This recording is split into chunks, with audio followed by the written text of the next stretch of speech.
के अब मध्य प्रदेश में अंतिम चरण है और भारतीय जनता पार्टी पूरी ताकत के साथ इस अभियान को आगे बढ़ा रही है। सच में इस अभियान में हमें जो सबसे बड़ा लाभ मिल रहा है वो यहाँ बीजेपी की सरकार की जो परफॉर्मेंस रही है और उस परफॉर्मेंस के साथ साथ जो श्री शिवराज सिंह चौहान का नेतृत्व है।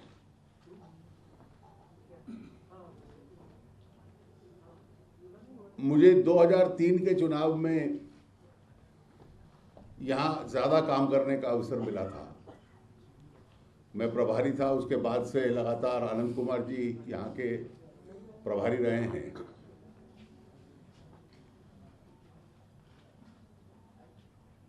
और कांग्रेस और बीजेपी की अलग अलग पहचान की दृष्टि से वो एक डिफाइनिंग क्षण बना। 2003 का चुनाव हमने जो लड़ा था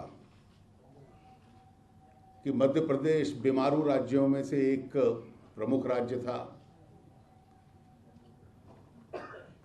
विकास की राजनीति और विकास का प्रशासन इसको छुए नहीं था और हम इसको आगे बढ़ाएंगे।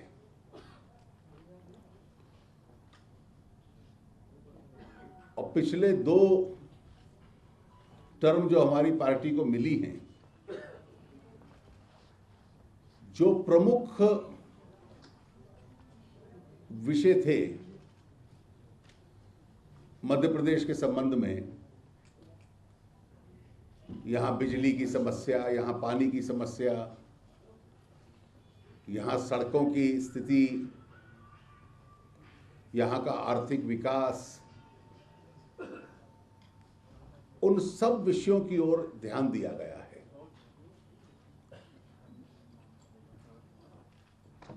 एक प्रकार से कहें कि व्यापक देश की राजनीति में भी अगर मापदंड लिया जाए, अगर एक मेजर लिया जाए, तो मध्य प्रदेश एक टर्न अराउंड स्टोरी है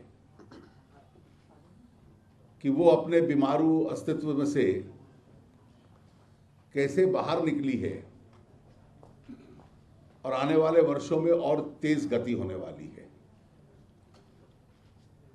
डबल डिजिट ग्रोथ होना,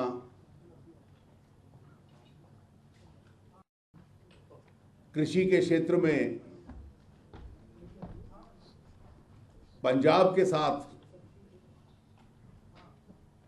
जो ऐतिहासिक दृष्टि से देश का कृषि में सबसे संपन्न प्रांत माना जाता था, उसके साथ अब मध्य प्रदेश की प्रतिस्पर्धा होती है। और अब बाहर निकलें तो जो परिवर्तन आया है वो जमीन पर उसको महसूस करने का एक अवसर मिलता है।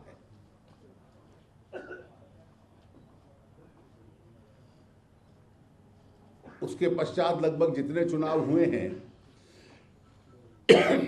कम ज्यादा मात्रा में हमारी परफॉर्मेंस उनमें अच्छी रही है। भारतीय जनता पार्टी ने मध्य प्रदेश के शासन का एजेंडा बदला है। अगर हम एक सबसे बड़ी अचीवमेंट कहें कि we change the agenda of governance in Madhya Pradesh, और आज जितने राजनीतिक कार्यकर्ता भी यहां हैं, उनकी जो शैली और भाषा है उसमें भी वो विकास के मापदंड के आंकड़े देना, वहां उसको लाने का प्रयास कर रहे हैं। कांग्रेस के पास मध्य प्रदेश में देने लायक कुछ नहीं है। मुझे याद है कि एक प्रशासन और नेतृत्व के संबंध में 2003 में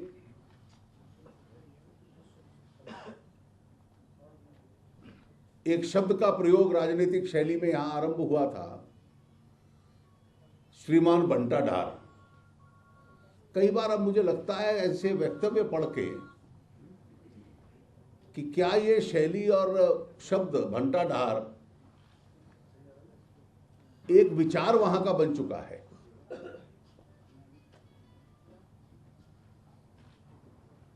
दुनिया के आंकड़े दिखलाते हैं कि विकास के जो मापदंड होते हैं, जहां सड़क बनती है, जहां एक्सेस बढ़ता है, उसका कई बार संबंध गरीबी उन्मूलन से भी होता है और उसका फिर संबंध वोट किसको ज्यादा मिलता है उससे भी होता है।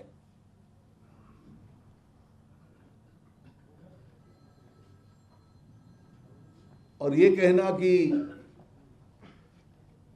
सड़क प्रायोरिटी नहीं है, प्रायोरिटी कुछ और है, ये सब प्रायोरिटीज हैं। 1 रुपए 2 रुपए में अनाज देना भी प्रायोरिटी है, ग्रामीण सड़क बनाना भी प्रायोरिटी है, हाईवेज बनाना भी प्रायोरिटी है। जो जीवन स्तर है, जिसको हम क्वालिटी ऑफ लाइफ कहते हैं, जो राजनीति का पहला उद्देश्य है कि अपने नागरिकों को दे, इस सब का उसके साथ संबंध है।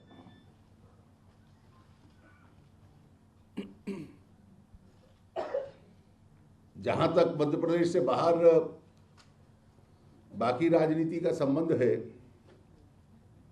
छत्तीसगढ़ का चुनाव संपन्न हो चुका है, मध्य प्रदेश, राजस्थान और फिर दिल्ली, और साथ साथ मिजोरम का चुनाव भी होगा।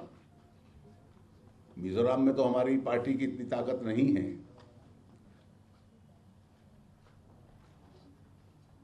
लेकिन हमारा प्रयास ये है और हमारा विश्वास भी ये है कि हम चारों राज्य, ये बड़े राज्यों के चुनाव है, चारों जीते। और अगर हम चारों जीतते हैं तो 8 दिसंबर को जब परिणाम आएंगे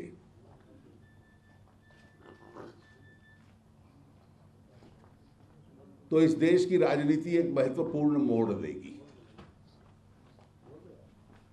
4 राज्यों में भारतीय जनता पार्टी की जीत अगले साल अप्रैल मई में होने वाले चुनाव का रोड मैप, मार्ग तय करेगी अपने आप में। और अभी तक जो संकेत हमें इन चारों राज्यों के आ रहे हैं वो बहुत सकारात्मक है, पॉजिटिव है। You see, anybody can file a complaint. Unless those charges have a prima facie merit and they are examined and established, you can't use the word corruption. In those cases, no FIR, no charge sheet so far is pending, and I can assure you that if prima facie a case does come up, both the BJP and our leader here, Shivraj Singh Chauhan, will be second to none once the charges are established in taking appropriate action.